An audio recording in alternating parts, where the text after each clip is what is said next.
Hello guys, welcome to another tutorial. This is Epi Benson. Okay, so in today's video we're going to learn how you can play around with some lighting techniques in Photoshop, and this is something which we're going to be doing, and it's something which is very simple, which every person I think can be able to do as well as you follow through. Yeah, so let me just turn off these layers just so you can see this is the original image, and these are things which we apply to it. So we have another option which is just the same, but anyway it's the same technique, and yeah, so let's get into it.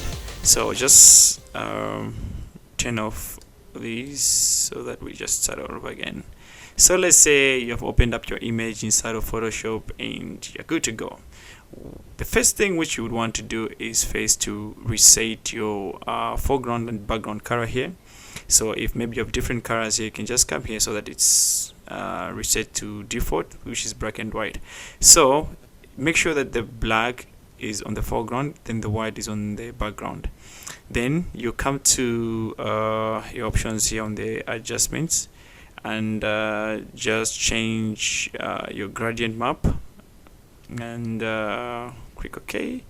Then click on the gradient here, then need to bring for you the gradient editor. Then you can just change the color here by double clicking.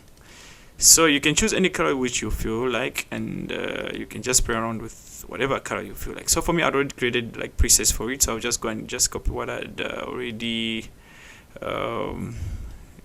made. I'll just copy this code and just paste it in here, and I'll say OK. Then I'll say OK here again. The next thing is to create another gradient, since we need two colors. Yeah, so I'll just come again here. First, before that, I'll just reset this so that or switch them. The black comes on top, then the white goes at the bottom.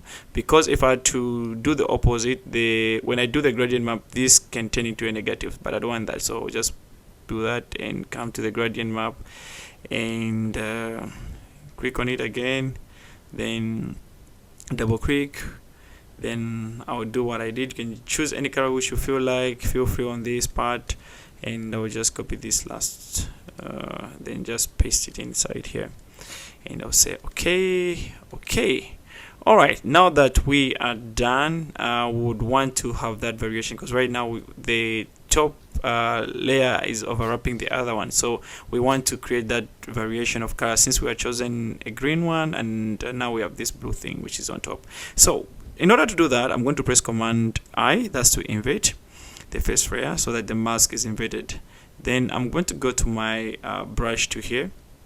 Then I'm going to change my opacity. Oh no, for me it's already set. You can put it in the ranges of 50, 60, whichever you feel is good for you. But just play around with the opacity, because this is what determines the intensity of the other things which you're going to be working with. So so let's say, for example, the opacity I've chosen is 51 here.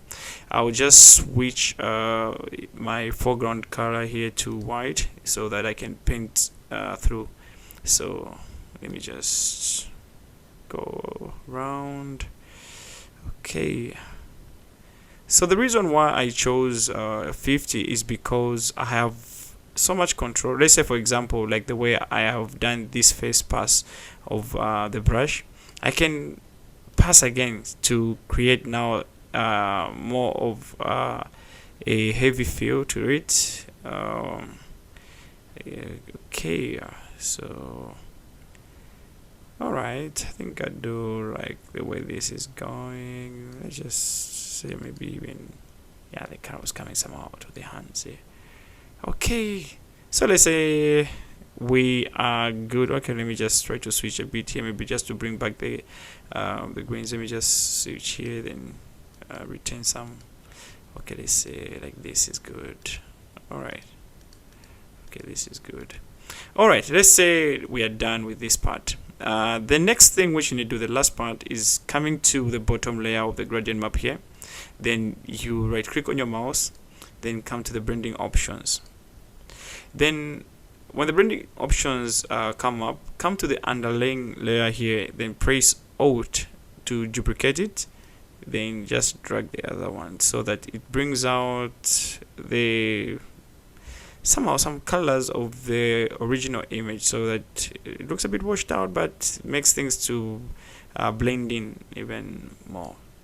Yeah, so we are done, and this is what we have. So this is something which you can just play around with and just to see how it goes. For me, this looks like something like for a magazine. Let's say, for example, maybe I wanted to just spice up some things here. Let's say I add some text here. Let's say maybe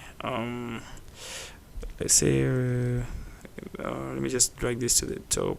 Anyway, oh sorry, double click on this and just say, let's say a flash light. Okay, then I get my move to, then just drag this like this, maybe the way this is, and change the color. Let me just press enter, change the color, then I'll change my word to bold. Then I'll just try to create some variations between the flashlight. Then maybe the light, I can make it be light with a light text. So let's say put it like this.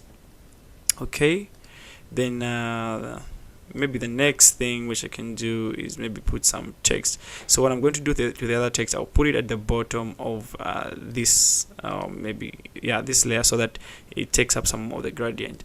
So I'll just say heritage, yeah, maybe this makes sense.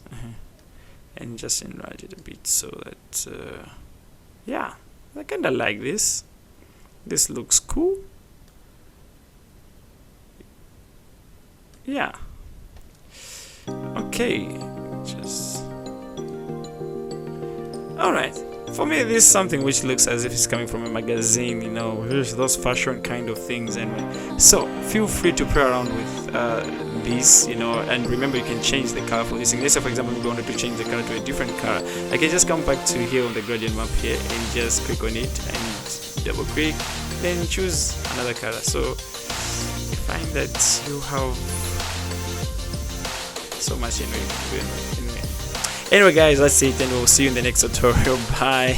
This is Andrew Insane.